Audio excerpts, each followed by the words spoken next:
রব্বুল ইজ্জত ওয়াল জালালের দরবারে শুকরিয়া আদায় করছি যে আল্লাহ তাআলা আমাদেরকে অসংখ্য মানুষ থেকে বাছাই করে আল্লাহ তাআলা আমাদেরকে মুসলমান হিসেবে বানিয়েছেন।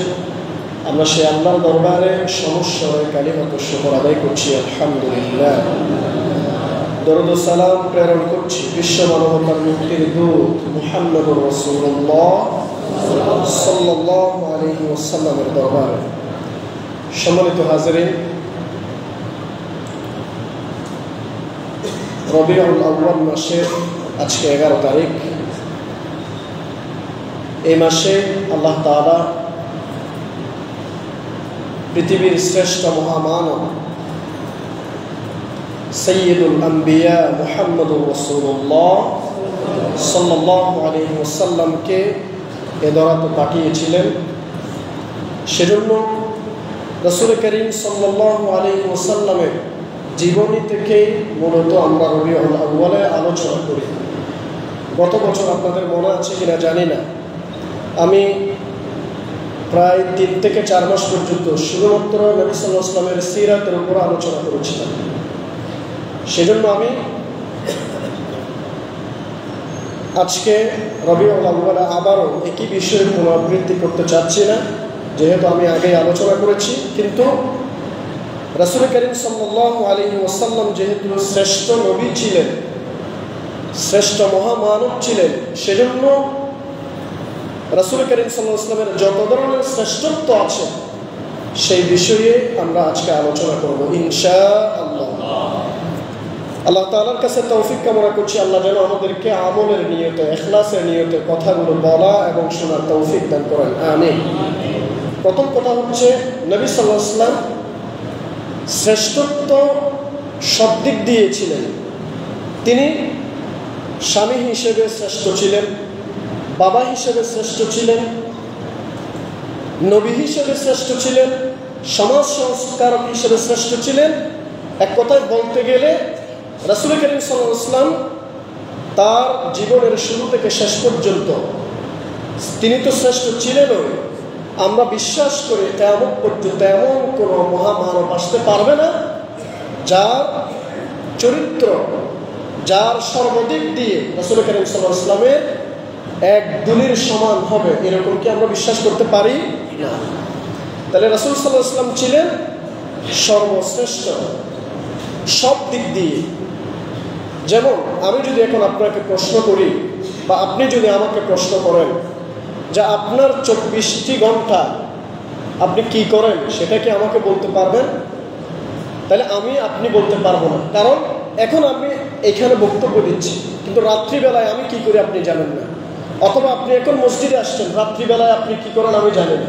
কিন্তু রাসূল করিম সাল্লাল্লাহু আলাইহি ওয়াসাল্লাম এমন একজন মহামানব ছিলেন যার 24টি ঘন্টায় ছিল আমাদের কাছে সূর্যের আলোর ন্যায় স্পষ্ট, সুবহানাল্লাহ। কারণ তিনি কিভাবে রাত্রে ঘুমাতেন, কিভাবে এমনকি কিভাবে সহবাস করতেন, সেই বিষয়ে হাদিসে আছে কি নাই? তাহলে সব কিছু আমাদের জন্য অনুকরণীয়, আদর্শ, সুবহানাল্লাহ। সম্মানিত হাজিরিন, এজন্যই আইয়ামে জাহেলিয়াতের যুগে, নবুয়তের পূর্বে রাসূল করিম সাল্লাল্লাহু আলাইহি ওয়াসাল্লামকে এই কুরাইশরাই নাম দিয়েছিল কি? আল আমিন। নাম দিয়েছিল কি? আল আমিন। সম্মানিত হাজিরিন, তা আমরা যদি আলোচনা করতে চাই তাহলে কয়েকটি পয়েন্ট আলোচনা করতে পারি। রাসূল করিম সাল্লাল্লাহু আলাইহি ওয়াসাল্লামের ব্যক্তি জীবনে তিনি কিভাবে শ্রেষ্ঠ ছিলেন, তার চারিত্রিক শ্রেষ্ঠত্ব এবং পরকালের জীবনেও তিনি যে শ্রেষ্ঠ, আমরা এই পয়েন্টগুলো নিয়ে আলোচনা করব ইনশাআল্লাহ। 1 নাম্বার, নবী করিম সাল্লাল্লাহু আলাইহি ওয়াসাল্লাম নামের দিক দিয়ে তিনি ছিলেন শ্রেষ্ঠ, সুবহানাল্লাহ বলেন। নামের দিক দিয়ে তিনি কি ছিলেন? শ্রেষ্ঠ ছিলেন। দলিল শামাইল তিরমিজি, হাদিস নাম্বার 366 নম্বর হাদিস। মুহাম্মদ ইবনে জুবাইর ইবনে মুতঈম আন আবিহি قال قال رسول الله صلى الله عليه وسلم إن لي أسماء أنا محمد وأنا أحمد وأنا الماحي الذي يمحو الله بي الكفر وأنا الحاشر الذي يحشر الناس على قدمي وأنا العاقب والعاقب الذي ليس بعده نبي জুবাইর ইবনে মুতঈম রাদিয়াল্লাহু আনহু বর্ণনা করেন, তিনি বলেন রাসূল করিম সাল্লাল্লাহু আলাইহি ওয়াসাল্লাম বলেছেন, ইন্নালি আসমাআ, আমার অনেক নাম আছে, আনা মুহাম্মদ, তার মধ্যে একটি নাম হচ্ছে আমি মুহাম্মদ। মুহাম্মদ মানে কি? প্রশংসিত। মুহাম্মদ মানে কি? প্রশংসিত। ওয়া আনা আহমদ, আর একটা নাম হচ্ছে আমার নাম আহমদ। ওয়া আনা আল মাহি, আর একটা নাম হচ্ছে আমার নাম মাহি। আল্লাযী ইয়ামহুল্লাহু বিয়াল কুফর, মাহি অর্থ ধ্বংস, যে আল্লাহ তাআলা আমার মাধ্যমে সমস্ত কুফরিকে ধ্বংস করেছেন। সুবহানাল্লাহ। এই জন্য নবী সাল্লাল্লাহু আলাইহি ওয়াসাল্লামের আরেকটা নাম কি? মাহি। ওয়া আনাল হাশির, আরেকটা নাম হচ্ছে হাশির। হাশির মানে হচ্ছে জমায়েতকারী, একত্রিতকারী। আল্লাযী ইউহশারুন নাসু আলা কদামি, কিয়ামতের ময়দানে আল্লাহ তাআলা একত্রিত করার আগে, মানুষদেরকে একত্রিত করার আগে সর্বপ্রথম কবর থেকে নবী সাল্লাল্লাহু আলাইহি ওয়াসাল্লামকে উত্থিত করবেন। সুবহানাল্লাহ। এজন্য তার নাম হাশির। ওয়া আনাল আকিব, আর আমার আরেকটা নাম হচ্ছে আকিব। আকিব মানে হচ্ছে পশ্চাতে আগমনকারী, শেষে আগমনকারী। ওয়াল আকিবুল্লাযী লাইসা বা'দাহু নাবিয়্যুন, এই জন্য আমার নাম আকিব রাখা হয়েছে, কারণ আমার পরে নবুয়তের শিলমোহর দেয়া হয়েছে, আমার পরে আর কোন নবী আসবে না। সুবহানাল্লাহ। এজন্য আমি আকিব, সর্বশেষে আগমনকারী। তাহলে এই যে নামগুলোর কারণে তিনি ছিলেন কি? শ্রেষ্ঠ। এজন্য তিনি আকিব, তিনি হাশির, তিনি মাহি, তিনি মুহাম্মদ, তিনি আহমদ। সুবহানাল্লাহ। এবার নামের পরে আমরা যদি চাই বংশ, তিনি ছিলেন বংশগত দিক দিয়ে শ্রেষ্ঠ। সুবহানাল্লাহ বলেন। তিনি নাম দিক দিয়ে যেমন শ্রেষ্ঠ, আবার বংশের দিক দিয়েও কি শ্রেষ্ঠ। সহিহ মুসলিম হাদিস নাম্বার 5739, عن أبي عمار شداد أنه سمع واثلة بن الأسقع يقول سمعت رسول الله صلى الله عليه وسلم يقول إن الله اصطفى كنانة من ولد إسماعيل واصطفى قريشا من كنانة واصطفى من قريش بني هاشم واصطفاني من بني هاشم।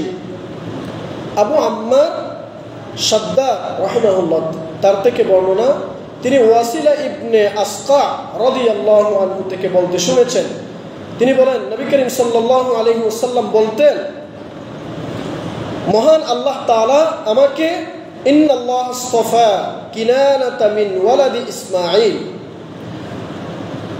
আল্লাহ তাআলা আমাকে আদম সন্তানদের হতে, অর্থাৎ মানুষের মধ্য থেকে কিনানাকে বাছাই করে নিয়েছেন।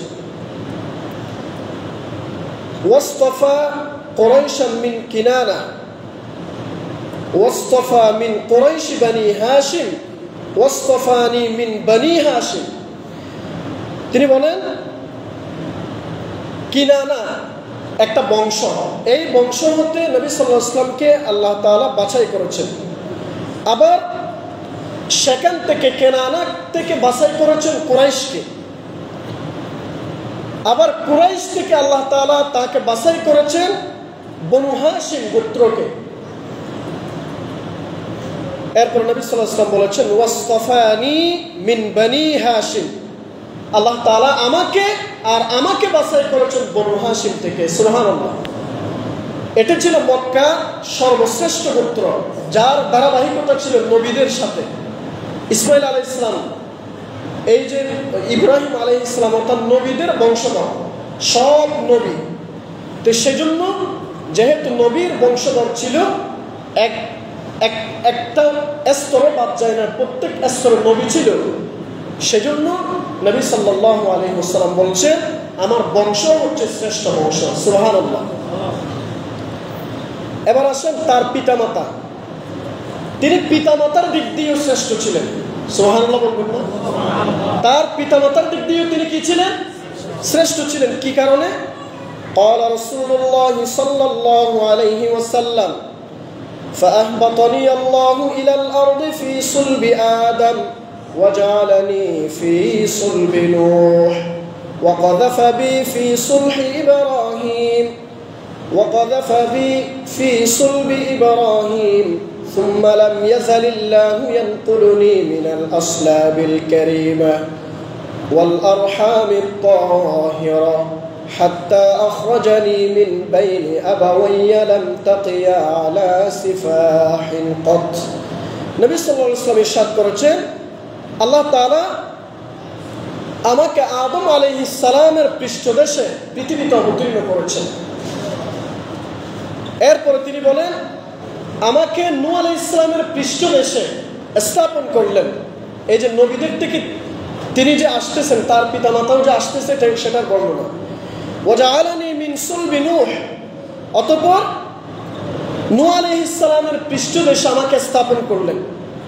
ওয়াকাযাফা বি ফি সুলবি ইব্রাহিম, এরপর সেখান থেকে ইব্রাহিম আলাইহিস সালামের পৃষ্ঠদেশে আমাকে স্থাপন করলেন। ثم لم يزل الله ينقلني من الأصلاب الكريمة والأرحام الطاهرة حتى أخرجني من بين أبوي لم تقيا على سفاح قط. এরপর আল্লাহ তাআলা আমাকে সর্বদা সম্মানিত পৃষ্ঠদেশ সমূহের এবং পবিত্র গর্ভসমূহের মধ্য দিয়ে স্থানান্তরিত করেছেন, যতক্ষণ না তিনি আমাকে, নবী সাল্লাল্লাহু আলাইহি ওয়াসাল্লাম বলছেন, যতক্ষণ না তিনি আমাকে এমন দুইজন পিতামাতার মাঝে প্রকাশ করেছেন যারা জীবনে কখনোই ব্যভিচার করেনি। সুবহানাল্লাহ। আইয়ামে জাহেলিয়াতের যুগেও নবী সাল্লাল্লাহু আলাইহি ওয়াসাল্লামের পিতামাতা তারা পবিত্র ছিল, সেটার সার্টিফিকেট হাদিস বলছেন আল্লাহ তাআলা আমাকে ততক্ষণ পর্যন্ত প্রকাশ করে নাই যতক্ষণ না এমন দুইজন পিতামাতার গর্ভের মাধ্যমে আমাকে নিয়ে এসেছেন যারা জীবনে কখনো ব্যভিচার করে নাই। সুবহানাল্লাহ। যারা জীবনে কখনো জিনা করে নাই। এখন জিনাটা কিরকম? আপনি বলতে পারেন জিনাটা অনেক বড় জিনিস, এরকম তো অনেকেই করে নাই। না, জিনার এখানে বিস্তারিত ব্যাখ্যা যদি করেন, চোখের জিনা হয়, চোখ দিয়ে জিনা হয় কি হয় না? হাতের জিনা হয়। তাহলে এইরকম প্রত্যেকটা অঙ্গের জিনা হয়, এমনকি জিহ্বার জিনা হয়। আপনি যখন অশ্লীল কথা বলবেন বেগানা নারীর সাথে, সেটা আপনার জিহ্বার জিনা। যখন দেখলেন চোখ দিয়ে, সেটা চোখের জিনা। যখন পা দিয়ে গমন করলেন, সেটা পায়ের জিনা। হাত দিয়ে যখন স্পর্শ করলেন, সেটা হাতের জিনা। তাহলে এরপরে জিনা বলতে আমরা যেটা বুঝি সেটা, কিন্তু এর আগেও জিনা আছে। নবী সাল্লাল্লাহু আলাইহি ওয়াসাল্লাম বলছেন আর আমার পিতামাতা এই সবগুলো থেকে পুরো জীবনেই মুক্ত ছিল। সুবহানাল্লাহ। তাহলে রাসূল করিম সাল্লাল্লাহু আলাইহি ওয়াসাল্লাম তিনি নামের দিক দিয়ে শ্রেষ্ঠ ছিলেন, তিনি বংশগত দিক দিয়ে শ্রেষ্ঠ ছিলেন, এমনকি তার পিতামাতার দিক দিয়েও তিনি ওই যুগে সর্বশ্রেষ্ঠ ছিলেন। সুবহানাল্লাহ।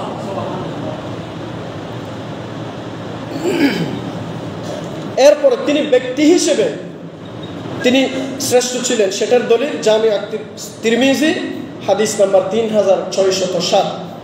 আনিল আব্বাস ইবনে আব্দুল মুত্তালিব قال قلت يا رسول الله إن قريشا جلسوا فتذاكروا أحسابهم بينهم فجعلوا مثلك كمثل نخلة في كبوة من الأرض.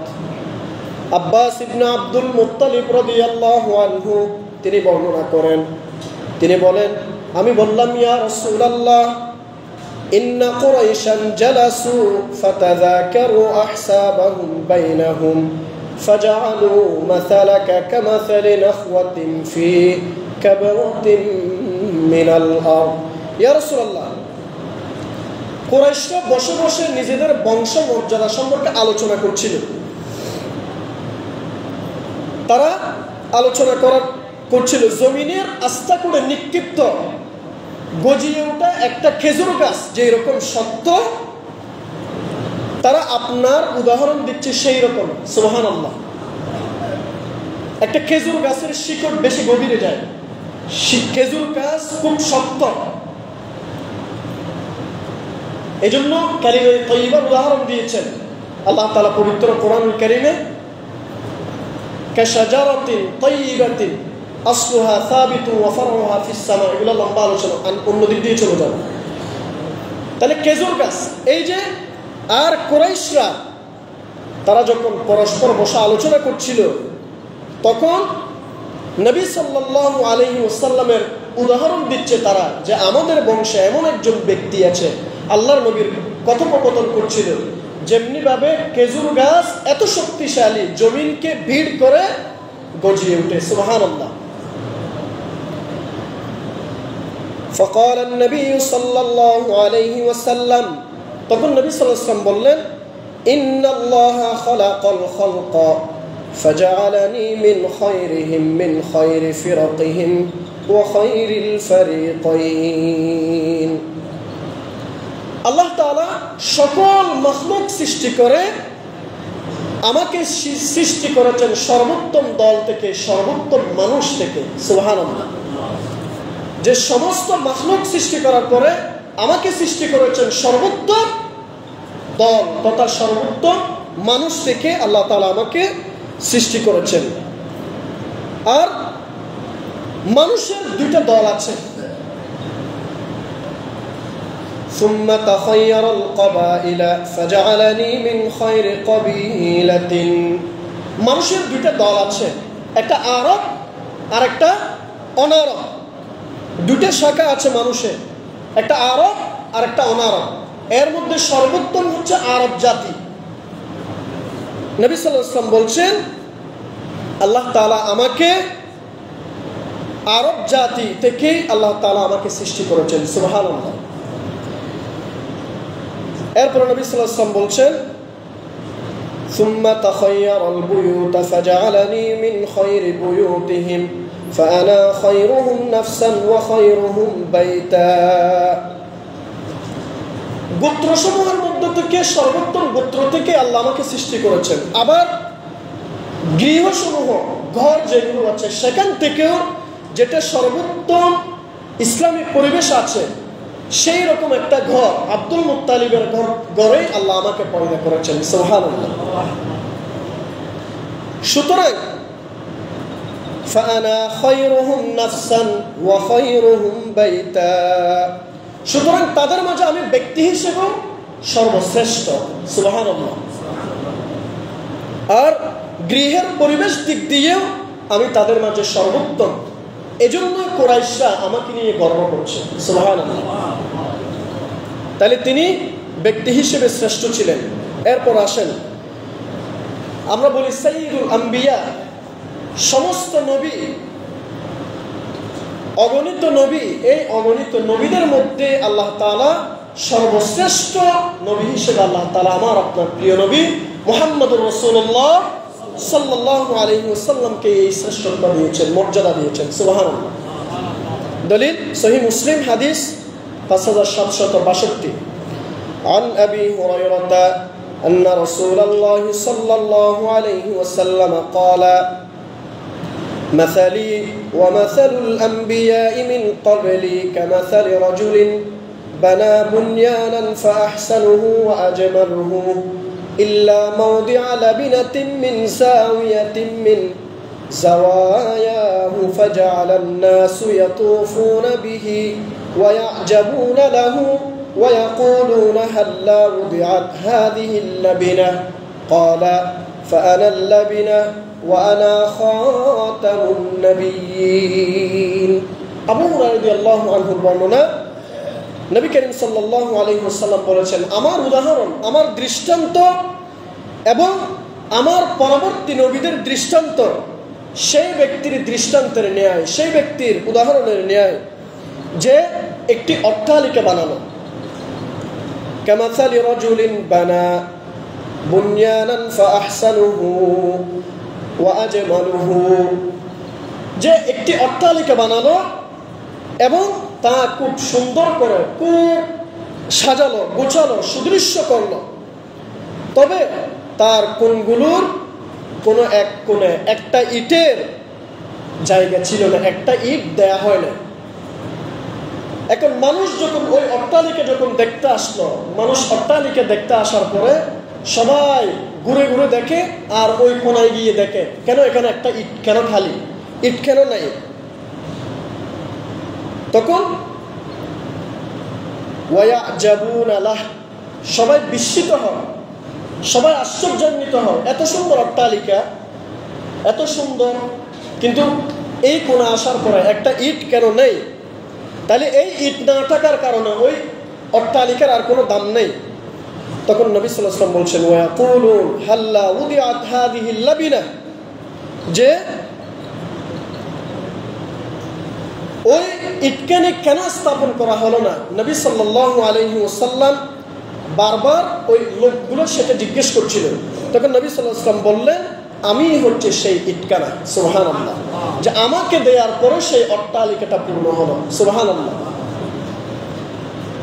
قال فأنا اللبنة وأنا خاتم النبيين, আমি হচ্ছে সেই ইট আর আমি হচ্ছে নবীদের মধ্যে সর্বশেষ নবী, আমার মাধ্যমে নবুয়তের সিলসিলা বন্ধ করে দেয়া হবে, সুবহানাল্লাহ, আমার মাধ্যমে ওহীর দরজা বন্ধ করে দেয়া হবে।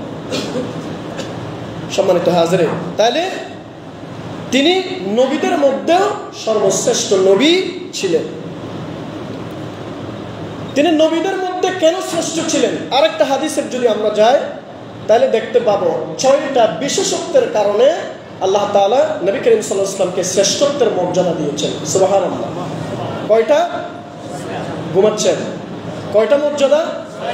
6টা মর্যাদা, যেগুলো অন্যান্য নবীদের ছিল না, মনে রাখবেন।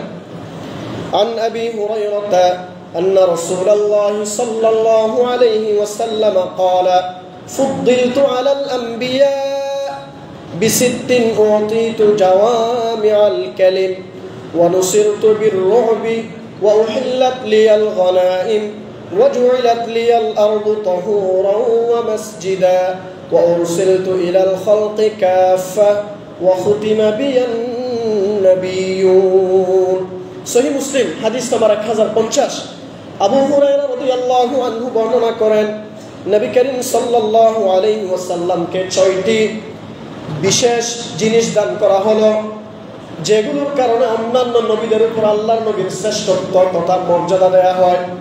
1 নাম্বার উতিতু জাওয়ামিআল কালিম।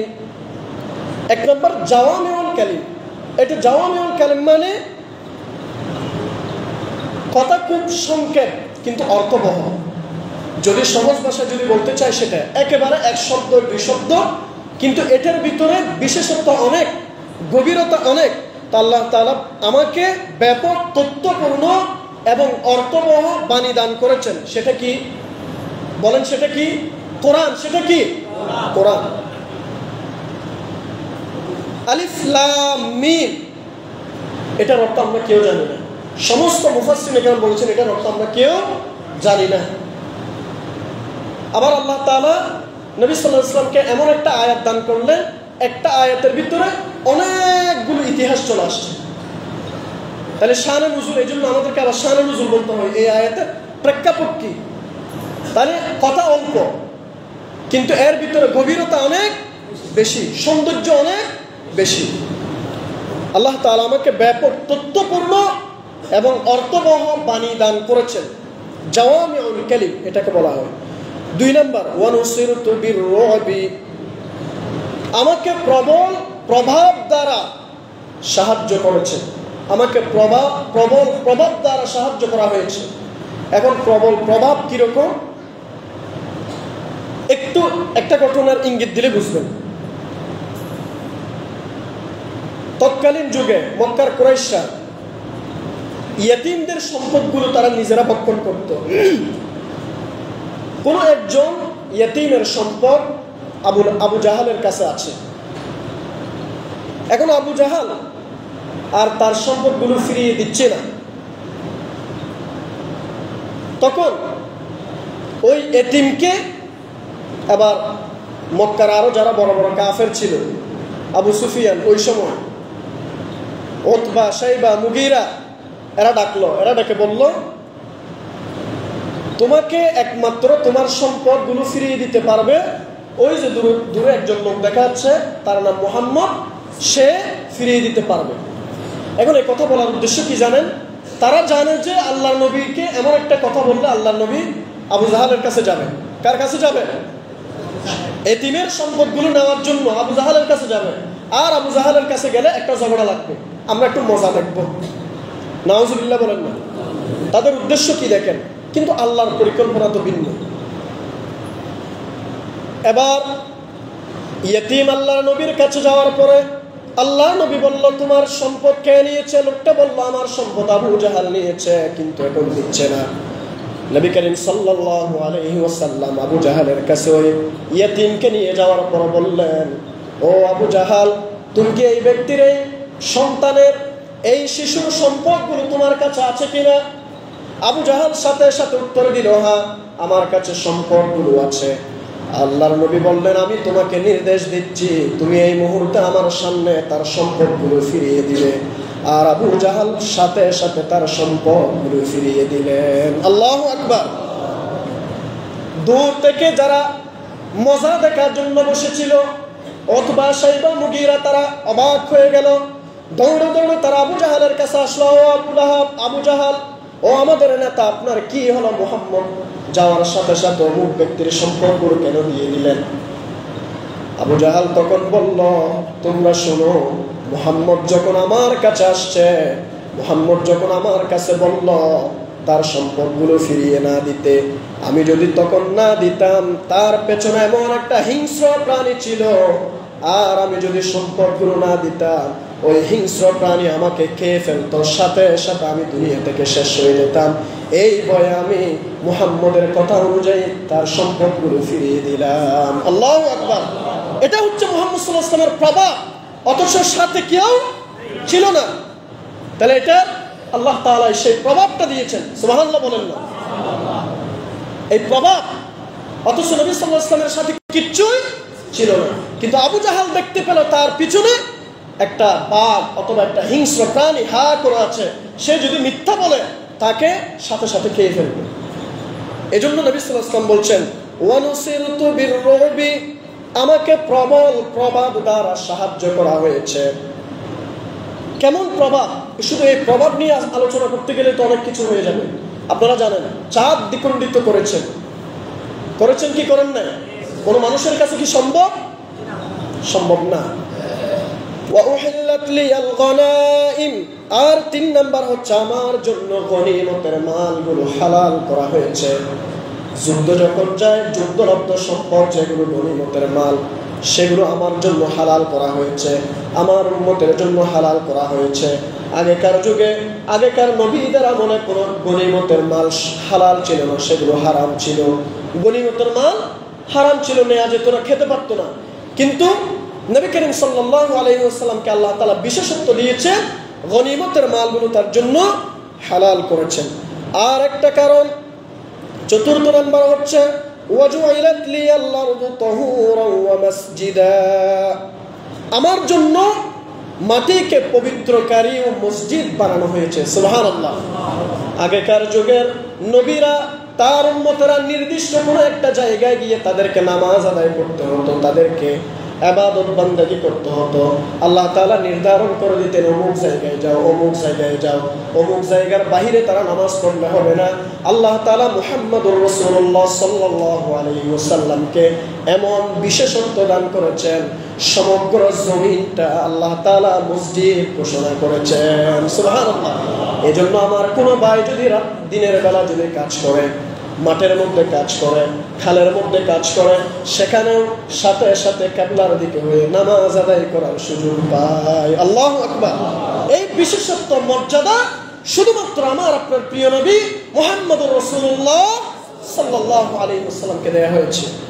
এরপরে ওয়া উরসিলতু ইলাল খালকি কাফা,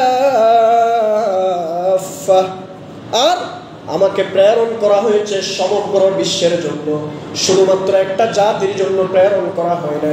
অথচ আগেকার যুগে নবীদেরকে কোনো একটা নির্দিষ্ট অঞ্চলের জন্য প্রেরণ করা হতো। ওয়া ইলা মাদিয়ানা আখাহুম শুআইবা, আর আমি শুআইব আলাইহিস সালামকে প্রেরণ করেছিলাম মাদিয়ানবাসীদের কাছে।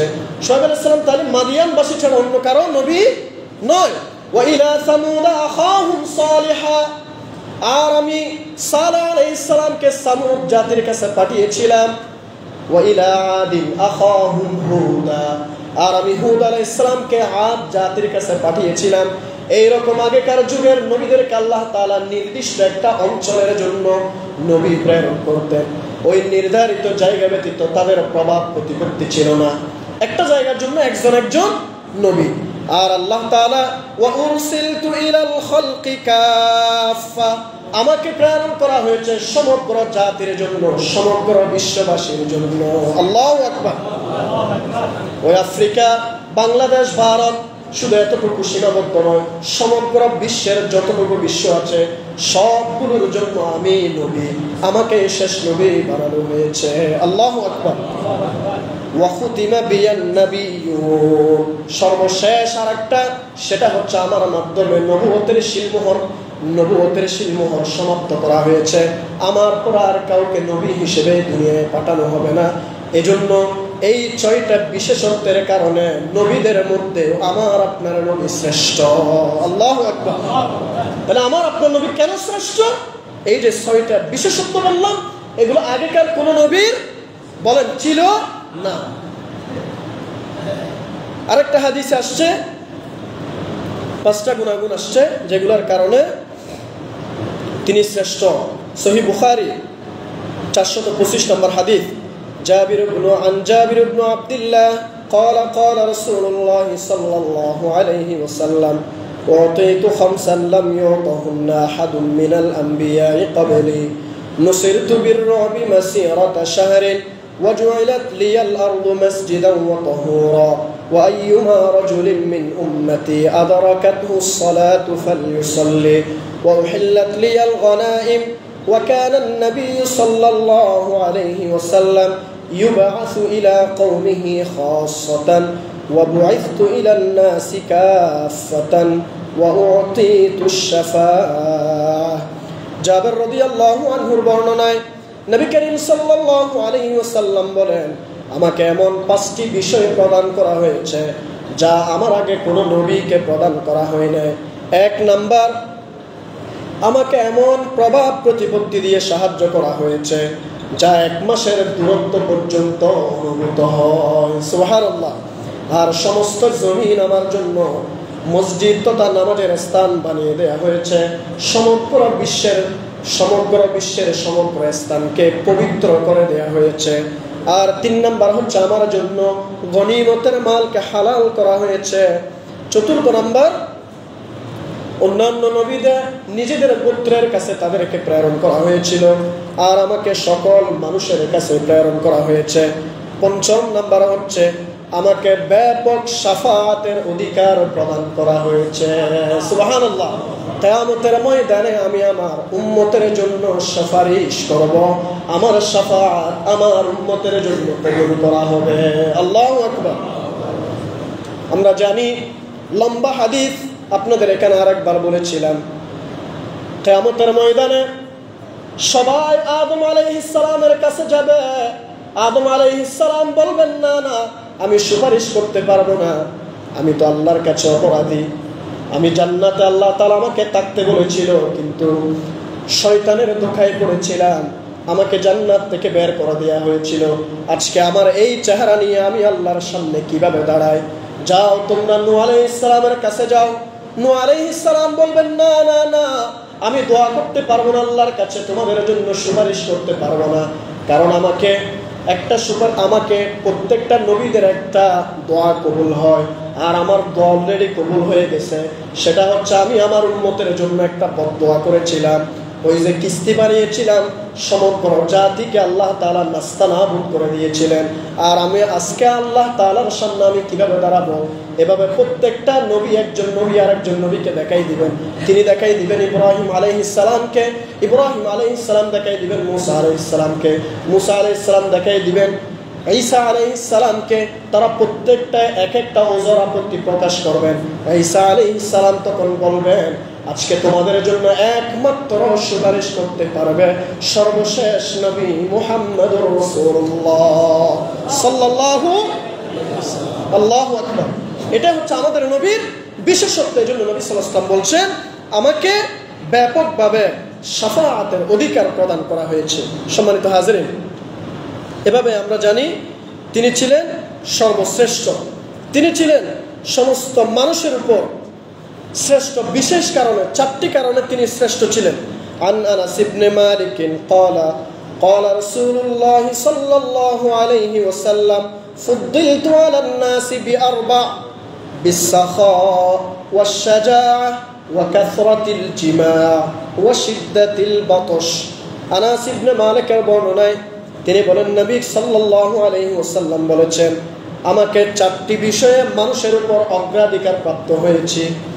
অর্থাৎ নবী সাল্লাল্লাহু আলাইহি ওয়াসাল্লাম মানুষের উপর চারটি বিষয়ে অগ্রাধিকার প্রাপ্ত হয়েছে। এক নম্বর উদারতা, বিসাখা, উদারতা। যে নবী করিম সাল্লাল্লাহু আলাইহি ওয়াসাল্লাম এমন উদার ছিলেন, তার কাছে বেদুইনরাও একই রকম বিচার পেত, মুসলমানরা যেই রকম বিচার পেত বেদুইনরাও সেই রকম বিচার পেত। উদার। ওয়াশাজাহ, সাহসিকতা। তার কেমন সাহস ছিল? এতটুকু সাহস ছিল, বলতে পারি বদরের যুদ্ধে মাত্র 313 জন মুজাহিদ নিয়ে বিশাল কুরাইশ বংশের বিরুদ্ধে জিহাদের নেতৃত্ব দিয়েছিলেন আমার আপনার প্রিয় নবী মুহাম্মদ রাসূলুল্লাহ সাল্লাল্লাহু আলাইহি ওয়াসাল্লাম। এরপর ওয়াকাসরাতিল জিমা, অধিক স্ত্রী সঙ্গ, ওয়াশিদ্দাতিল বাতশ, এবং শক্তিশালী হওয়া। কোন কোন হাদিসে আসছে 40 জন যুবকের শক্তি আল্লাহ তাআলা শুধুমাত্র আমার আপনার প্রিয় নবী মুহাম্মদ রাসূলুল্লাহ সাল্লাল্লাহু আলাইহি ওয়াসাল্লাম একজনকে দিয়ে দিয়েছেন। সুবহানাল্লাহ। সম্মানিত হাজিরিন, এভাবে তিনি শ্রেষ্ঠ ছিলেন, সর্বযুগের শ্রেষ্ঠ ছিলেন। আমি শুধুমাত্র তিনি যে শ্রেষ্ঠ ছিলেন এটার আলোচনা করছি। আবু হুরায়রা রাদিয়াল্লাহু আনহুর বর্ণনা, বুইসতু মিন খায়রি কুরুনি বানি আদম করনান ফাকরনা হাত্তা কুনতু মিনাল করনিল্লাযী কুনতু ফী। আমি মানব জাতির সর্বোত্তম যুগে আবির্ভূত হয়েছি, আর যুগের পর যুগ হয়ে আমি সেই যুগে জন্মেছি যেই যুগ আমার জন্য নির্ধারিত ছিল।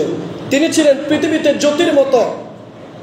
عن أنس بن مالك قال لما كان اليوم الذي دخل فيه رسول الله صلى الله عليه وسلم المدينة أضاء منها كل شيء فلما كان اليوم الذي مات فيه أظلم منها كل شيء وما نفضنا عن رسول الله صلى الله عليه وسلم الأيدي وإنا لفي دفنه حتى أنكرنا قلوبنا। তিরমিজির হাদিস, যে এটা হাদিসটা শেষ করে আমি আলোচনা শেষ করছি। নবী সাল্লাল্লাহু আলাইহি ওয়াসাল্লাম যখন মক্কা থেকে হিজরত করে মদিনায় প্রবেশ করেন, সেই দিনের প্রতিটি বস্তুই আলোকিত হয়ে গিয়েছিল, জ্যোতির্ময় হয়ে গিয়েছিল। সুবহানাল্লাহ। আর যেই দিন নবী সাল্লাল্লাহু আলাইহি ওয়াসাল্লামের ইন্তেকাল হয়, সেই দিন প্রতিটি বস্তু অন্ধকারাচ্ছন্ন হয়ে গিয়েছিল, শুধুমাত্র আল্লাহর নবী দুনিয়া থেকে চলে গিয়েছিলেন এই জন্য। এরপরে নবী সাল্লাল্লাহু আলাইহি ওয়াসাল্লাম বলছেন, আনাস রাদিয়াল্লাহু আনহু বর্ণনায়, আমরা রাসূল করিম সাল্লাল্লাহু আলাইহি ওয়াসাল্লামকে দাফন করে হাত ঝাড়তেও পারিনি। অর্থাৎ আমরা তার দাফন কাজে ব্যস্ত ছিলাম, এর মধ্যে আমাদের হৃদয়ে ইমানের নূরের অভাব অনুভব করলাম। মনে হচ্ছে আমাদের হৃদয়টাও তখন অন্ধকার হয়ে গিয়েছিল। অর্থাৎ তিনি ছিলেন আলোকিত, তিনি ছিলেন নূর। এখন একটা প্রশ্ন চলে আসে যে রাসূলুল্লাহ সাল্লাল্লাহু আলাইহি ওয়াসাল্লাম নূরের ছিল না মাটির তৈরি ছিল? তা আমি বলি, নূরের ছিল, নূরের তৈরি না মাটির তৈরি, এটা নিয়ে আমাদের কোনো দরকার আছে ঝগড়া করার? আল্লাহ তাআলা তাকে যেভাবে সৃষ্টি করেছেন, কোরআন শরীফে এখন দলিল আছে ইন্নামা আনা বাশার, মাটি থেকে সৃষ্টি করেছেন, সেটা একটা দলিল। আবার লাকাদ জাআকুম কিতাবুম মিনাল্লাহি নূর বলা হয়েছে, তাকে নূর বলা হয়েছে। তো এখানে অনেক ব্যাখ্যা আছে, আমার কাছে সবচেয়ে বেশি গ্রহণযোগ্য ব্যাখ্যা হচ্ছে যেটা প্রসিদ্ধ অনেক ওলামায়ে কেরাম মুহাদ্দিসিনে কেরাম বলেছেন, সেটা হচ্ছে তিনি ছিলেন নূর, আলোকিত। কেমন নূর? যে এমন একটা জাহালত অন্ধকার সমাজে এসেছিলেন, যেই সমাজের মানুষেরা নিজের মাকে বিবাহের প্রস্তাব দিত, নিজের বোনকে দর্শন করত, যেই সমাজের মানুষেরা নিজের স্ত্রীর যখন হায়েস হয় তখন একসাথে থাকতো না, ঘর থেকে বের করে দিত, নিজের কন্যা সন্তানকে জীবন্ত কবরস্থ করত। এমন একটা জাহালতের যুগে এসে তাদেরকে এমন আলোকিত করেছিলেন, এমন অন্ধকার যুগে আলোকিত করেছিলেন। সর্বশেষ সাহাবীরা বলেছেন, আমরা নবী সাল্লাল্লাহু আলাইহি ওয়াসাল্লাম আমরা হচ্ছে খয়রুল কুরুনি করনি, সর্বশ্রেষ্ঠ যুগ আমার যুগ। আল্লাহ নবী বলছেন এরপর কি? সর্বশ্রেষ্ঠ যুগ আমার যুগ, এরপর সাহাবীদের যুগ, এরপর তার যুগ, তাবেঈর যুগ, এভাবে অর্থাৎ জাহালতের যুগকে তার মাধ্যমে আল্লাহ তাআলা আলোকিত করে দিয়েছেন। সেজন্য তিনি ছিলেন নূর। সুবহানাল্লাহ। আল্লাহ তাআলা আমাদেরকে বুঝার তৌফিক দান করুন। এখন আপনাদের সামনে